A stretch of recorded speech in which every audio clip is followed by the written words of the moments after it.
রাজধানীতে সংগঠিত বেশ কয়েকটি চুরিকাণ্ডের নেপথ্যে রয়েছে অভাব অনটন এবং মাদক নেশা। মঙ্গলবার সাংবাদিক সম্মেলনে একথা বলেন সদরের এসডিপিও দেবপ্রসাদ রায়।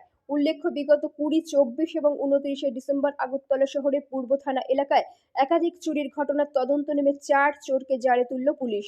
মঙ্গলবার পূর্ব আগরতলা থানায় সদর মহকুমা পুলিশ আধিকারিক এ বিষয়ে বিস্তারিত জানিয়ে তিনি বলেন, 2023 সালে 20, 24 এবং 29শে ডিসেম্বর বনমালীপুর ও ধলেশ্বর এলাকায় বেশ কয়েকটি চুরির ঘটনা ঘটে। যে সকল বাড়িতে চুরি হয়েছে সেই সকল বাড়ির মালিক থানায় অভিযোগ দায়ের করেন। তারপর পূর্ব আগরতলা থানার ওসির নেতৃত্বে একটা টিম গঠন করে তদন্ত করা শুরু হয়। সুনির্দিষ্ট তথ্যের ভিত্তিতে পুলিশ অমিত দেববর্মা নামে একজনকে শনাক্ত করে। পরবর্তী সময় অভয়নগর এলাকা থেকে তাকে আটক করা হয়। তার কাছ থেকে উদ্ধার হয় কিছু স্বর্ণালংকার। তাকে জিজ্ঞাসাবাদ চালানোর পর তাদের দলের আরও 3 জনের সদস্যের নাম বেরিয়ে আসে। তারা হলো অভিজিৎ দেববর্মা, কমল দেববর্মা ও আকাশ রবি দাস। তাদের কাছ থেকে উদ্ধার হয় বেশ কিছু স্বর্ণালংকার ও চুরি যাওয়া সামগ্রী। উদ্ধার হওয়া স্বর্ণালংকার সহ সামগ্রীর মূল্য আনুমানিক 4 লক্ষ টাকা হবে।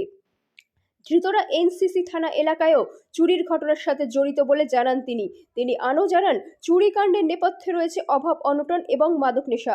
ওসি তার সোর্সের মাধ্যমে বাইচুং নামে একজনকে গ্রেপ্তার করতে সক্ষম হয়, যার নাম অমিত দেববর্মা। অমিত দেববর্মাকে জিজ্ঞাসাবাদ করার পর আমরা একটি বালা এবং 2টি কানের রিং, সোনার রিং আমরা উদ্ধার করতে পারি, যেগুলি গৌতম দেবের বাড়ি থেকে চুরি হয়েছিল বনমালীপুর। তো পরবর্তী সময়ে অমিতকে জিজ্ঞাসাবাদ করার পরে বাকি আরো 3 জনকে আমরা অ্যারেস্ট করতে পারি, যাদের নাম অভিজিৎ দেববর্মা, কমল দেববর্মা এবং আকাশ। কেন চুরি হচ্ছে অ্যাকচুয়ালি আমরাও সতর্ক না, এটাও তো বলতে হবে।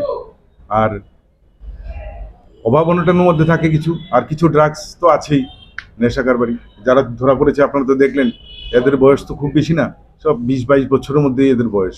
পরে এদের যদিও এর আগে ড্রাগসের কেসে অ্যারেস্ট হয়নি, কিন্তু দেখবো এদের ব্যাক হিস্ট্রিটা আমরা বার করবো। ধৃতদের পুলিশ রিমান্ডে নিয়ে এসে জিজ্ঞাসাবাদ চালানো হবে।